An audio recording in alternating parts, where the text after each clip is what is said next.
میخوایم با هم درس 6 رو شروع کنیم. 사과 5개 주세요. یعنی 사과 سیب 5 عدد تا 주세요. 5 تا به هم سیب بدید. 물건의 개수와 가격을 묻고 답할 수 있어요. الان میتونیم راجع به تعداد و قیمت اشیا صحبت کنیم. دفعه دوم یک سری برای ما آیتم آورده. 한국 제품 یعنی کالاهای کره‌ای که اولیش رامیان و قیمتش که 900 won و 화장품 لوازم آرایشی که 49,900 won 과자 1,200 won و 양말 جوراب 2,800 won. میخوایم جلوتر خوندن قیمت رو یاد بگیریم. 라면하고 과자는 얼마예요? 얼마 ادات پرسشه یعنی چنده، برای قیمت به کار میره. میگه رامن و خوراکی قیمتشون چنده. 여러분은 어떤 한국 제품을 사요? شما چه کالاهای کره‌ای رو خرید میکنید؟ ما قبلا با یک سری عددهای چینی آشنا شدیم. من اونجا هم بهتون گفتم که ما هم از عددهای چینی هم کره‌ای با هم استفاده میکنیم. یک سری جاها باید عدد چینی استفاده کنیم، یک سری جاها باید عدد کره‌ای استفاده کنیم. حالا کویواسو یعنی عددهای خالص کره‌ای، یعنی اونایی که دیگه واقعا کره‌ای هست، از زبان چینی وارد نشدن. خب 숫자예요. عدد هستن اینا. 숫자 یعنی عدد. 다음을 듣고 따라해 보세요. خب بریم یه دور اینا رو گوش بدیم. 1번 숫자예요. 다음을 듣고 따라해 보세요. 하나, 1개, 2, 2개, 3, 3개, 4, 4개, 5, 5개, 6, 6개, 7, 7개, 8, 8개, 9,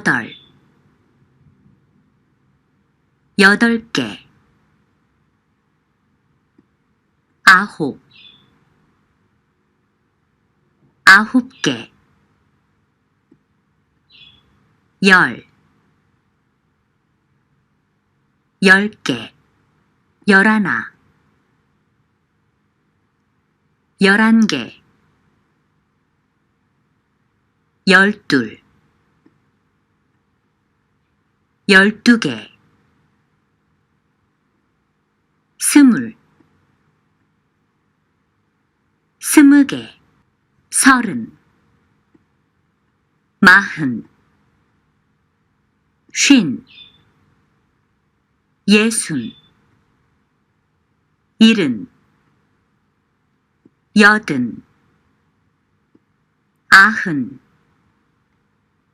100. خب من جلوتر توضیح میدم که این که مثلا نوشته هانا چرا زیرش نوشته هنگه یا توگه، اون رو جلوتر توضیح میدم. عددهای کره‌ای یه کوچولو تلفظ و نوشتنشون نسبت به چینی ها سخت‌تره، یه خورده تمرین بیشتری میخواد. 하나, 둘, 셋, 넷, 다섯, 여섯, 일곱, 여덟, 아홉, 열, 1 تا 10 کره‌ایه. طرز ساختن 11 تا 19 مثل همون عددهای چینی هستش که مثلا 11 رو ما باز میکردیم میگفتیم 10 به علاوه 1. خب 10 کره‌ای یاله، 1 هم هانا میشه یال هانا یعنی 11. یا 12 خب 10 به علاوه 2 هستش میشه یال تول 12. یا مثلا 15 10 به علاوه 5 یال 5. اما نکته ای که هست اینه که 20 30 40 50 60 70 80 90 اینا توی عددهای کویوآ که همون کره خالص هستن با چینیشون فرق میکنه. توی چینی ما 20 رو میساختیم، مثلا میگفتیم 2 تا 20 تایی، ای شیب یا او شیب، یوک شیب، اینا رو میساختیم، میگفتیم مثلا 6 تا 10 تایی، 7 تا 10 تایی. ولی توی کره ای اگر نگاه کنید اینا اسم خاص دارن که 20 سمور هست، سمور 20 و بعدش سارن، ماهن، شین، یسن، ایرن، یادن، آهن و در نهایت دیگه 100. از 100 به بعد دیگه از همون چینی ها استفاده میکنن، دیگه ندارن. تهش میتونه 99 باشه و شما نیازی نیستش که همه این 30 40 50 60 70 80 90 رو حفظ کنید. تا همین 30 اگه بلد باشید کارتون رو راه میندازه. خب حالا بریم پایین. پرسیده کنگی میوگه ایستایو. کنگی یعنی توپ، میگه که چند تا توپ وجود داره. خب حالا خیلی راحت میتونیم انتخاب کنیم. ببین 3 تا اینجا نوشته 3 گه. بچه گه رو الان صفحه بعد میخونیم، من بهتون میگم این همون تاه، یعنی 3 تا. خب 3 گه. این یکی یاسوگه 6 تاست دیگه، یاسوگه. بعدی 8گه 8 تاست و آخری 12گه 12 تاست. در واقع شمردن عدد چیز خاصی نداشت تمرینش. حالا تمرین 3 그림을 보고 대화를 완성해보세요. 우산을 몇 개 사요? چند. 우산 یعنی چتر، یعنی چند تا چتر میخری. میاد یعنی چند. حالا اینا رو صفحه بعد الان بیشتر کار میکنیم. 우산을 한 개 사요. یک دونه میخرم. این تمرین رو با هم انجام بدیم. پنل 몇 개 사요? پن یعنی خودکار است، همون انگلیسیش اومده. خب 4 تاست دیگه، میشه 4개. پنل 4개 사요. 4 تا خودکار میخرم. 치우개를 몇 개 사요? 치우개 یعنی پاک کن. 치우개를 2개 2 تا 2개 사요. الان توضیح میدم جلوتر که چرا نشد 2개 شد 2개. سومی 라면은 몇 개 사요? چند تا رامن میخری؟ 라면을 5개. درسته؟ 5 تاست دیگه. 5개 사요. و آخری 계란을 몇 개 사요? 계란 یعنی تخم مرغ. 계란을 9 تاست دیگه. 9개 사요. 9 تا تخم مرغ را میخرم. میخوایم یک سری از واحدهای شمارش رو با هم یاد بگیریم. تنوی میانگسا یعنی واحد شمارش. واحد شمارش یعنی مثلا ما برای ماشین میگیم 2 دستگاه ماشین، 3 دستگاه ماشین، یا مثلا برای نوشیدنی ها مثلا 1 لیوان آب، 2 لیوان آب، یا بطری مثلا 2 بطری نوشابه، یا برای اشیا تا استفاده میکنیم مثلا 2 تا مداد، 3 تا مداد. اینها واحدهای شمارش هستن. یک سریاشو برای ما اینجا آورده. اولیش که هست که هنگه یعنی دونه تا، برای اشیا به کار میره. دومی میانگ یعنی نفر. واحد شمارش انسان نفره دیگه. 2 نفر، 3 نفر، مثلا 20 میلیون نفر ممکنه جمعیت باشه. میانگ واحد شمارش انسان.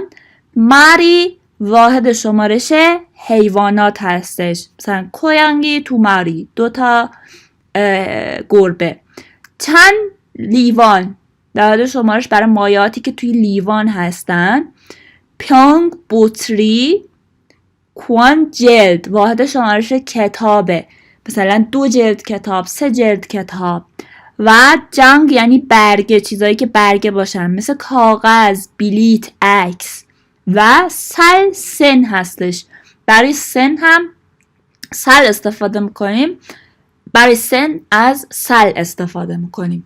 خب روشش چیه؟ من اگه بخوام از این واحدهای شمارش استفاده کنم، تا حالا هر چیزی که داشتیم یک دونه‌ای بوده. حالا مثلا من میخوام بگم 2 بطری شیر میخرم. اولین کار اینه که اسم اون چیزو بگم، هر چیزی که هست. بعد تعدادشو بگم. بعد واحد شمارشش. خب حالا مثلا من میخوام بگم 5 بطری شیر. خب اول اویو رو میگم. اویو. بعد تعدادش تصاد، حالا بطری پیونگ، ببخشید تصاد اشتباه شد، تصاد اویو تصاد پیونگ، 5 بطری شیر. یا مثلا میخوام بگم 10 جلد کتاب، اول اسم اون چیز رو که تعدادش رو میخوام بگم رو میگم. چک، حالا تعداد یال 10، واحد شمارشش کوان جلد. چک یال کوان، 10 جلد کتاب.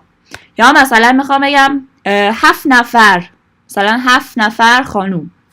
یوجا اول اسم، بعد تعداد ایلگوب، بعد میونگ، واحد شمارش انسان. وقتی داریم تعداد یک چیزی رو میگیم تا جایی که میتونیم، یعنی تا 99، از عددهای کره‌ای استفاده میکنیم. من الان ببینید گفتم او پیونگ، 5 چینی اوه دیگه، من از کره‌ایش استفاده کردم. برای تعداد گفتن تا جایی که میتونیم از عددهای کره‌ای استفاده میکنیم. نکته‌ای که صفحه قبل بود، عدد 1 2 3 4 و عددهایی که اینا رو دارن، مثلا 11 12 13 و 14 و 21 22 23 24 و همینجور برو آخر، مثلا 31 و عدد 20، خود 20، فقط خود 20. اینها وقتی به واحد شمارش اضافه میشن حرف آخرشون میفته.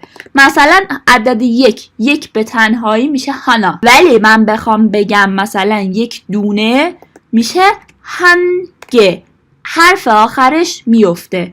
یا 2 میشه طول، 2 تا میشه توگه. یا سد، ببینید یه دونه شیوت داره این پایینش، خب ولی میشه مثلا 3 میونگ، 3 نفر میشه 3 میونگ. و همینطور ند، عدد 4 میشه ند، ولی 4 مثلا بخوام بگم 4 جلد میشه نکوان، دیگه نمیشه ندکوان. وقتی به کلمه دیگه اضافه میشن 1 2 3 4 و عددهایی که یکانشون 1 2 3 4 حرف آخرشون میفته. و 20 هم اینجوریه، سمول میشه 20، اما اگه بخواد اضافه بشه به حرفی، مثلا 20 سالمه، خب ببینید اگر شما سنتون رو بخواید بگید عدد کره‌ایشو میگید یه سل جلوش میذارید، نمیشه سمول سل، بعد چون اضافه میشه بگیم سمو سل 20 سال. خب حالا مثال جمله‌ایشو با هم بررسی بکنیم. مول سایا، چه چیزی را میخوری؟ بانگل هنگ سایا، ببینید اسم، تعداد، واحد شمارش، بانگ هنگ، نون یه دونه میخرم. 학생이 몇 명 있어요. میاد هم یعنی چند، واحد ادات پرسشه، یعنی چند نفر دانش آموز وجود دارد. تو میان 있어요. ببین اینجا دیگه مثلا اسم رو نیاورده برای جلوگیری از تکرار. حالا اینجا میتونست بگه 학생 두 명 있어요. تمرین 1. 그림을 보고 대화를 완성해 보세요. 사람이 몇 명 있어요. ببین میگه انسان، آدم، 몇 명 چند نفر 있어요 وجود دارد. خب ببینید 3 نفرن دیگه، 3 명 있어요. حالا میتونیم اگه جمله کامل تر بخوایم بگیم 사람이 3 명 있어요. حالا جوسگا میاد جای خالی، آب میوه. خب برای آب میوه پیونگ استفاده کنیم بهتره، بطری. بگیم میاد پیونگ 있어요. چند بطری آب میوه وجود دارد؟ تو دوباره همون پیونگ، تو پیونگ 있어요. دومی چگی میاد، واحد شمارش کتاب کوانه، جلد، چند جلد کتاب وجود دارد؟ یاساد کوان، دوباره پایین همین کوان رو باید بنویسیم، جلد. موری میاد، خب مول میتونه هم جن باشه، هم پیونگ باشه، هم لیوان باشه، هم بطری باشه. 한 잔 있어요 یا 한 병 있어요. و آخری کویانگیگا میاد، کویانگی یعنی گربه، واحد شمارش حیوانات ماریه، میاد ماری 있어요. 한 마리 있어요. یه دونه گربه وجود دارد. تمرین 3. 우리 교실에 무엇이 몇 개 있어요. در کلاستون چی چند تا وجود داره. این یه دونه برهگیم توی با انجام بدید. مثلا 창문이 몇 개 있어요. پنجره، 창문 یعنی پنجره. پنجره چند تا وجود دارد. واحد شمارش اشیا تاه. 창문이 2개 있어요. پنجره 2 تا وجود دارد. خب حالا مثلا میتونیم اینو بپرسیم. مثلا 학생이 خب دانش آموز میاد میانگ چند نفر 있어요. مثلا 5 نفر. گم 5 میانگ 있어요. 5 نفر وجود دارد. یا مثلا 의자 صندلی 몇 개 있어요. چند تا وجود دارد. مثلا میگم 의자 2개 있어요. 2 تا صندلی وجود دارد. و یا مثلا 필통 몇 개 있어요. جامدادی چند تا وجود دارد. مثلا 7개 7 تا 7개 있어요. صفحه بعد گرامر 으세요. یکی از گرامرهاییه که یه شکل داره ولی 2 تا معنی داره. حالا اینجا به یک معنی میخوایم بخونیمش. معنی که داره امری محترمانه است. مثلا میخوایم به یکی بگیم که لطفاً برید، لطفاً بشینید، لطفاً ببینید. که خب این اش برای صدادار و بی صدا بودن، برای پچیم داشتن و نداشتنه. 으세요. خب کدام؟ خب من میخوام به یکی بگم لطفاً تشریف ببرید، لطفاً برید. وقتی میخوام محترمانه بگم نمیگم برو، میگم لطفاً برید. ده فعلم رو حذف میکنم، سیو بهش اضافه میکنم، میشه کاسیو. کاسیو لطفاً برید. یا بودا دیدن، میخوام بگم لطفاً ببینید، درش رو حذف میکنم، میشه بوسیو لطفاً ببینید. یوگیرل بوسیو لطفاً اینجا رو ببینید. یا 읽다 خواندن که میشه 읽으세요. چون 받침 داره 으세요 میگیره. 읽으세요 لطفاً بخونید، لطفاً بخونید. یا مثلا 오세요 لطفاً بیاید، لطفاً بیاید. این سیو امریه محترمانه است. به یکی امر میکنیم که یه کاری رو بکنه ولی تو هم با احترام، همراه با احترام هستش. این هم مثال هست. مثلا 집에 가세요 به خونه لطفاً بروید. 방에 오세요 لطفاً به اتاق بیاید. یا 여기를 보세요 اینجا رو نگاه کنید. خب نکته ای که داره یک سری از فعل ها امریشون فعلش فرق میکنه. اولین فعل مقدر و مشیداه. ما 먹으세요 و یا 마시세요 لطفاً بخورید یا لطفاً بنوشید نداریم. به جای اونها ما 드세요 داریم. پس 먹으세요 غلطه، 마시세요 هم غلطه. به جاش میگن 드세요 یعنی میل کنید. مثلا 차를 드세요 چایتون رو میل کنید. یا 밥을 드세요 غذاتون رو میل کنید. فعل دیگه ای که باید بلد باشیم تو این سطح چادای خوابیدن. مثلا به یکی میخوام بگم بخوابید نمیگم چاسیو، این غلطه. چاسیو درست نیست. به جاش از چوموسیو استفاده میکنم. برای مثلا بخوام بگیم خوب بخوابید امریه دیگه ولی محترمانه اگه بخوام بگم میگم 안녕히 주무세요. 안녕히 주무세요. پس به 드세요 و 주무세요 دقت کنیم. ما برای میل کردن و خوابیدن از 드세요 و 주무세요 استفاده میکنیم. حالا اگه بریم سراغ کتاب مثالش رو نگاه بکنیم. 안나씨 여기 앉으세요. 앉다 نشستن. 앉으세요 لطفاً اینجا بشینید. نه 고마워요. 라면 3개 주세요. 주다 دادن. 주세요 لطفاً بدید. بهم 3 تا رامیون بدید. 여기 있어요 یعنی بفرمایید. 여기는 교실이에요. 그림을 보고 알맞은 것을 연결해보세요. خب اولی داره چیکار میکنه؟ 들으세요. خوب گوش کنید. من الان راجع به 듣다 یک نکته ای رو هم بهتون میگم. این میشه 들으세요.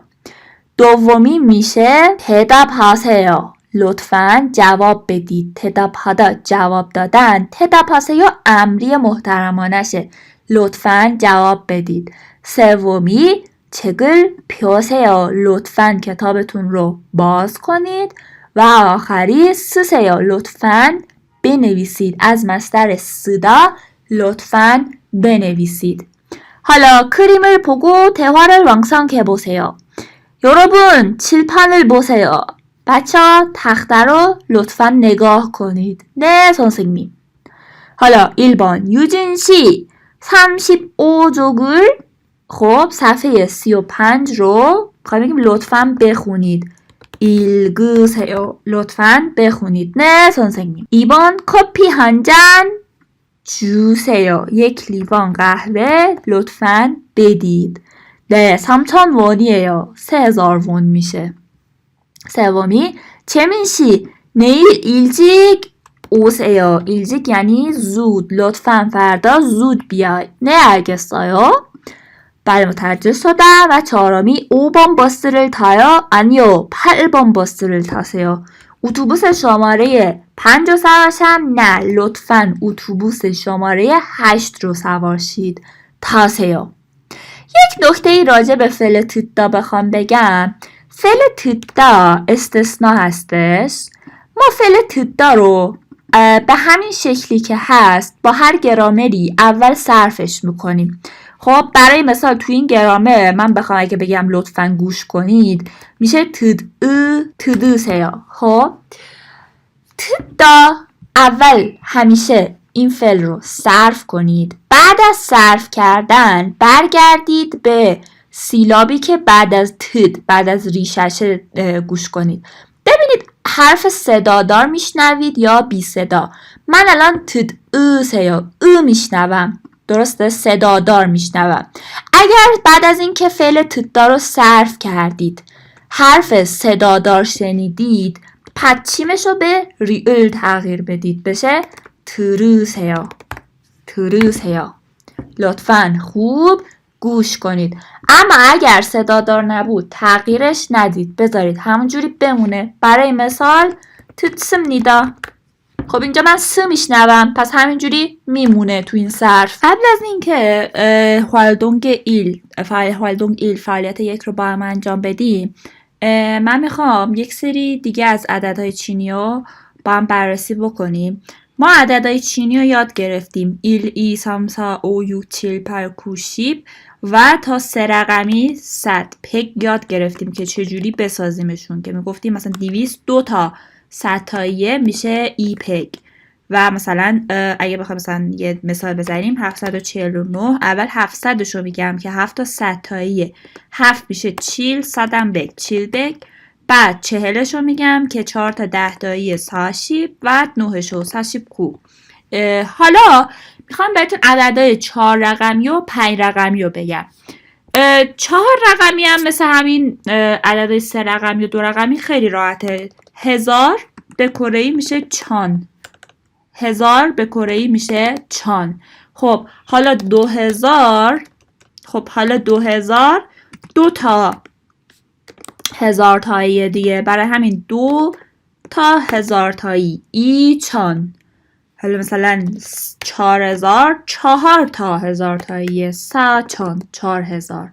خب حالا عدد ترکیبی اگه به ما بدن این همون قبلیه. مثلا سال 2024 خب 2000 میشه ای چان. تموم شد. حالا انگار ادامهش رو میخونم. خب 100 تایی ندارم، میرم سراغ 10 تایی ای شیب و 4 سا ای چان ای شیب سا 2024 یا مثلا 8702. خب 8000 میشه پلچان، 8 میشه پل، چانم 1000 8000 پلچان. خب 700 چیل پگ و 10 تایی نداره ولش میکنیم میریم سراغ یکان ای. پس 1000 به کره‌ای میشه چان، عین قبلیاه. اما نکته خیلی مهم و چیزی که برای ما اصلا آشنا نیست عددهای 5 رقمیه. خب من یه اولین عدد 5 رقمی رو بنویسم. خب این اولین عدد 5 رقمیه دیگه. ما تو زبان خودمون و یا تو انگلیسی به این میگیم 10,000. یعنی واحد من 1000 تاییه و من دارم میگم 10 تا 1000 تایی 10,000. اما کره‌ای اینجا کاملا متفاوته با سیستم عددی ما.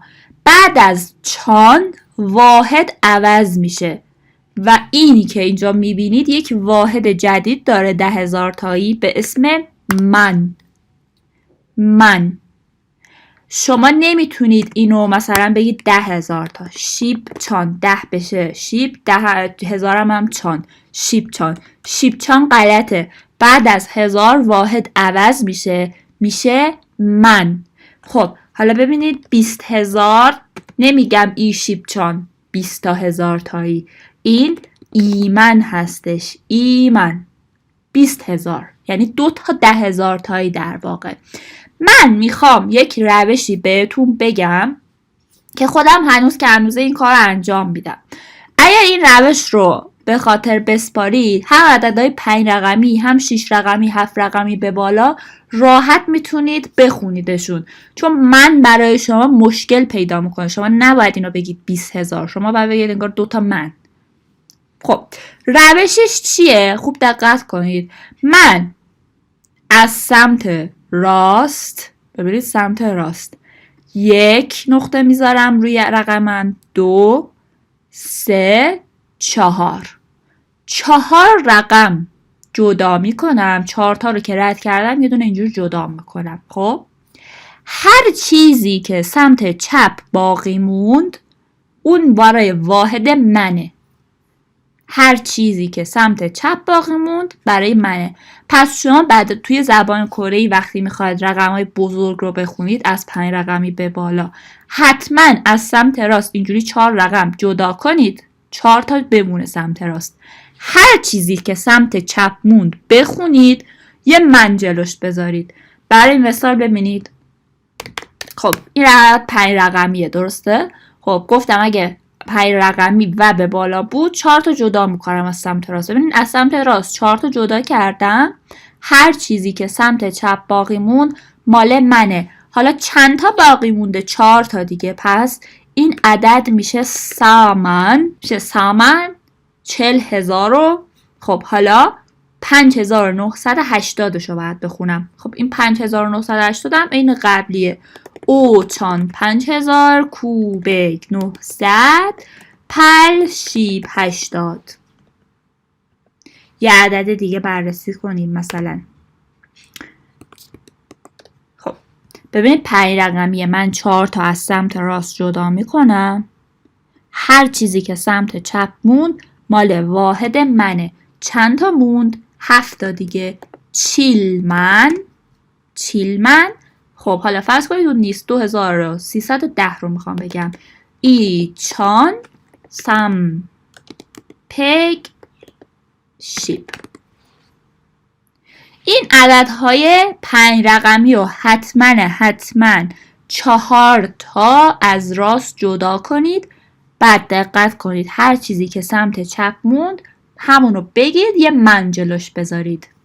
حالا عددهای 6 رقمی هم به همین صورته، هیچ فرقی نمیکنه چون من به شما گفتم چجوری بخونیدش. برای مثلا این عدد، ببین این عدد الان 6 رقمیه. خب اصلا مهم نیستش، گفتم 5 رقمی به بالا. 4 تا جدا کنید. 1 2 3 4 تا جدا کردم. هر چیزی که سمت چپ موند بخونیدش، یه واحد من جلوش بذارید. حالا چند مونده؟ 88.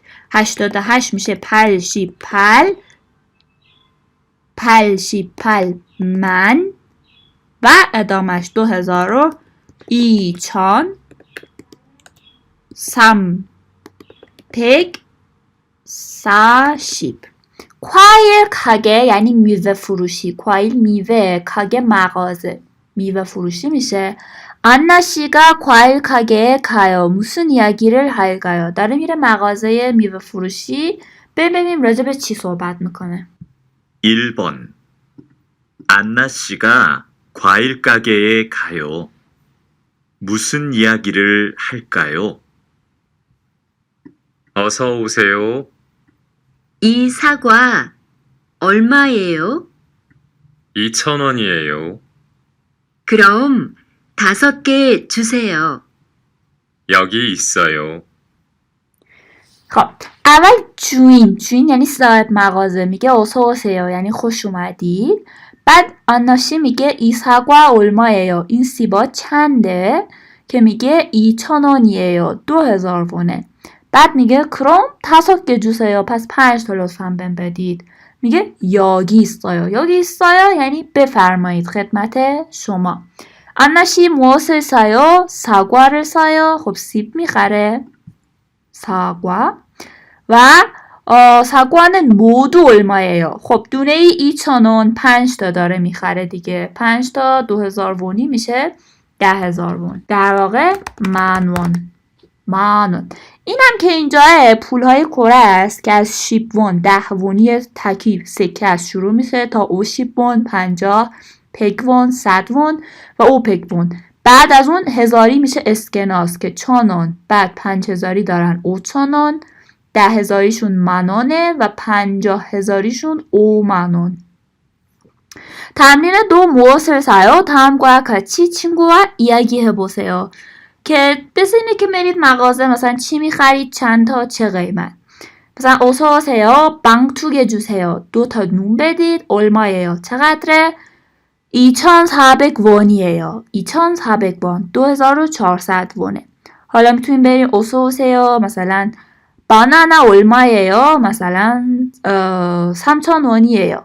مثلا 5개 주세요. 네, 여기 있어요. بفرمایید. صفحه بعد 편의점 در واقع همون یه جورایی سوپرمارکته که convenient store انگلیسیه. 요진 씨가 편의점에 가요. 무엇을 몇 개 살까요? 무엇을 치요? 몇 개 چند تا میخره. 저는 편의점에 가요. من به مغازه میرم. 치약 2개 하고 칫솔 5개를 사요. 치약 خمیر دندونه 칫솔 مسواکه. میگه 2 تا خمیر دندون و 하고 و 5 تا مسواک میخرم. 그리고 아이스크림을 1개 사요. همچنین 1 دونه بستنی میخرم. 모두 15,600원이에요. جمعاً با هم میشه 15,600 won. 유진 씨는 무엇을 몇 개 사요? 치 چند تا میخره؟ خب 치약 2개, 칫솔 5개, 아이스크림 1개. 모두 얼마예요? که اینم میتونیم اینجا بنویسیم. 15,600원. 여러분 편의점에 가요. 무엇을 몇 개 사요? 써보세요. خب شما میتونید یه متن اینجوری راحت بنویسید. مثلا 저는 편의점에 가요. 펜 1개 하고 우유 2병을 사요. 그리고 계란 5개를 사요. 5 تا تخم مرغ 5 개를 사요. 5 تا هم تخم مرغ میخرم. 계란 تخم مرغ.